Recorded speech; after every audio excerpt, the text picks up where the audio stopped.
Chris Stokel-walker, a technology journalist specializing in digital culture. He joins me now live from Newcastle in the UK. Chris, the hashtag RIP Twitter has been trending all day. Are we looking at potentially the death of Twitter here? If we're not careful, I think yes. What we're seeing right now is open revolt by Twitter employees, those who remained. We've, to be fair, seen that over the last 3.5 weeks since Elon Musk first stepped into Twitter headquarters carrying a sink as some sort of a joke. But I think really what we're seeing here is those few hardcore loyalists that decided, I will try and remain, I will try and stick it out, even though Elon Musk is doing things that I maybe disagree with, have seen this last email that you mentioned, where you have to opt in to remain employed by Twitter unless you adhere to a hardcore coding environment. And they've said, no, I don't want to do this anymore. So this, I think, is Twitter employees calling Elon Musk's bluff. And unless significant changes happen, I really do start to worry about the future of this platform.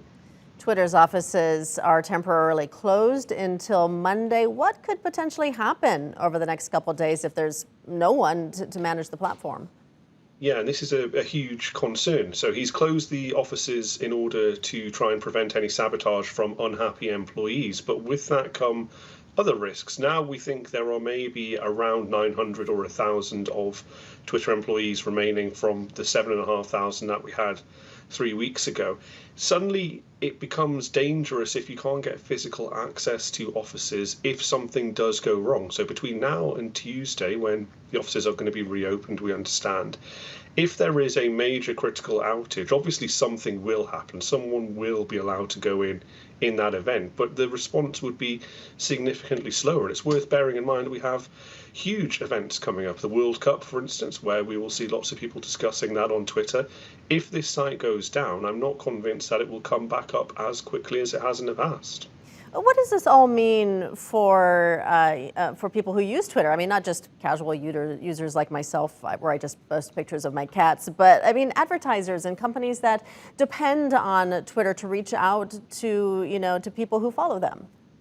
It means a huge amount, and it's very, very troubling. So obviously you have these companies that will try and reach under people, the customers, for their products through Twitter, and they are already unhappy. They've kind of abandoned Twitter in the last few weeks because of the uncertainty. So not so much, I suppose, of an impact on them, but it is worth also remembering that Twitter, as well as being a place for cat pictures, like you said, is also a place where we discuss major world events. And so it's acted as a sort of historical record. If you go back to the Arab Spring, that was born on Twitter. If you go to the death of Osama bin Laden, the news of that was first broken on Twitter by someone in Abbottabad, realizing that there was a helicopter flying overhead at 1 a.m. and that was a relatively unusual situation. So we start to see and understand how the world is changing through Twitter, and we try and use it as a platform to understand what changes that will have on us. And with that gone, potentially, we lose an enormous amount, and we lose that kind of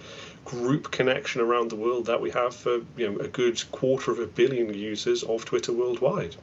Yeah, and what are the alternatives to Twitter? Are there even alternatives? I mean, I know we have Mastodon or Gitter or Parler, but I mean, nothing quite compares to Twitter, correct?